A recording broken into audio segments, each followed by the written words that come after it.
Assalamualaikum warahmatullahi wabarakatuh. Alhamdulillah, pada hari ini kita bertemu kembali dengan pelajaran prakarya. Apa kabarnya anak-anakku sekalian kelas 71? Semoga dalam kondisi baik-baik saja ya. Kita mulai pelajaran kita hari ini dengan membaca basmalah. Bismillahirrahmanirrahim. Kita masuk ke tema baru, masih dengan tema kerajinan, namun kali ini kerajinan tekstil. Pada subtema fungsi dan prinsip kerajinan tekstil.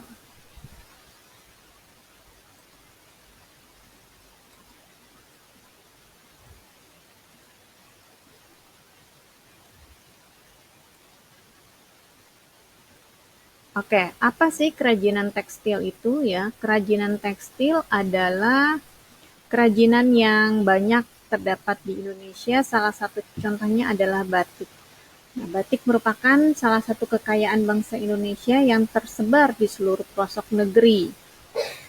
Batik juga menjadi sangat terkenal di dunia internasional, bahkan pada saat ini sudah ada di nasional ya, di Indonesia sudah ada hari yang dinyatakan sebagai hari batik. Hari batik ya, jadi semua orang memakai batik pada hari tersebut. Nah, batik merupakan warisan nenek moyang yang harus dikembangkan, harus terus dilestarikan dari generasi ke generasi selanjutnya. Fungsi dan prinsip kerajinan tekstil. Nah, di sini kerajinan tekstil itu memiliki beberapa fungsi, ya, diantaranya fungsi kerajinan tersebut ada yang tujuannya memiliki kegunaan serta juga selain berguna memiliki nilai keindahan. Nah, di bawah ini akan dijelaskan beberapa tujuan dibuatnya dari beberapa produk kerajinan tekstil. Yang pertama sebagai fungsi hias. Nah, gambar yang ada di depan kalian ini adalah contoh hiasan dinding yang memiliki motif batik. Nah, hiasan dinding ini fungsinya semata-mata hanya sebagai fungsi penghias atau fungsi hias karena tidak bisa digunakan, tapi hanya bisa dinikmati dengan dilihat gitu ya, karena namanya juga hiasan dinding. Nah, kemudian ada lagi di sini sebagai fungsi pakai atau fungsi benda pakai.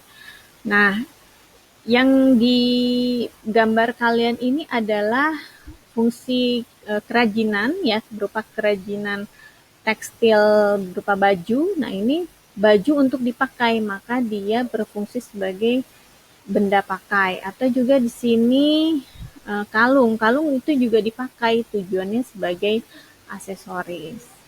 Atau ada juga tas ya, tas juga digunakan sebagai fungsi pakai karena digunakan untuk membawa barang.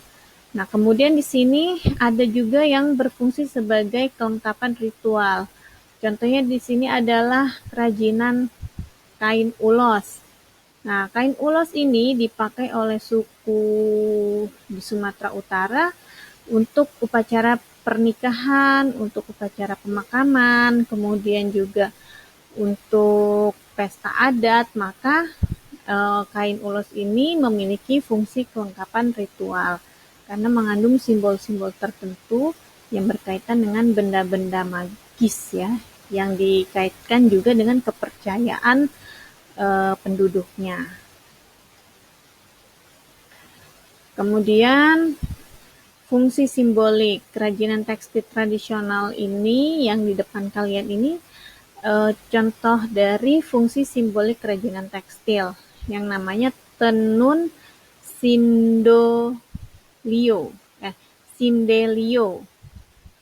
Nah, ini adalah sebagai simbol dari penolak bala.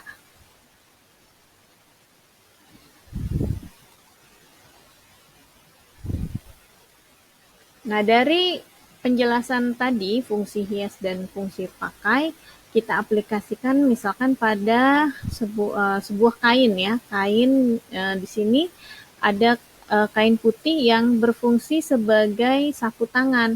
Dia memiliki fungsi pakai ya, dipakai untuk mengelap. Nah, sesudah kain putih ini ada lagi kain putih tapi ada hiasannya. Nah, di sini dinamakan eh, fungsi pakai, ya kerajinan ini sebagai fungsi pakai, namun diberikan ornamen sedikit ornamen ya sehingga namun ornamen yang ada pada kerajinan tersebut tidak menghalangi fungsi pakai dari kerajinan tersebut. Nah, yang terakhir di sini ada kain yang di sini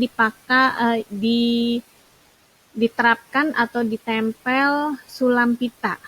Nah, kalau sudah pakai sulam pita seperti ini, biasanya sapu tangan ini yang syarat dengan unsur estetik biasanya hanya digunakan sebagai hiasan, bisa sebagai hiasan dinding ya, karena ini juga tidak bisa digunting untuk dibuat baju misalnya, karena nanti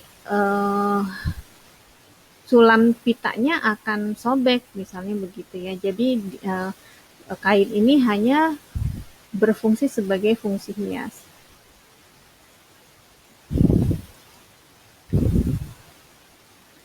Nah, di sini pada materi ini kalian harus bisa membedakan, paling tidak membedakan kerajinan yang berfungsi hias dengan kerajinan yang berfungsi pakai atau kerajinan fungsi pakai.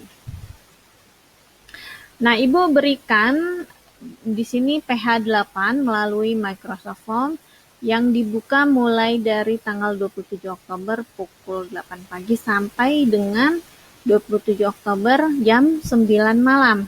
Nah, mohon nih kalian langsung kerjakan supaya tidak menumpuk tugasnya ya. Kemudian juga nilainya bisa Ibu kasih nilai maksimal. Kalau sudah menyusul, biasanya nilainya juga Ibu kurangi karena tidak tepat waktu. Nah, sampai di sini terima kasih atas perhatiannya. Ibu, mari kita ucapkan hamdalah bersama-sama. Alhamdulillahirabbil alamin.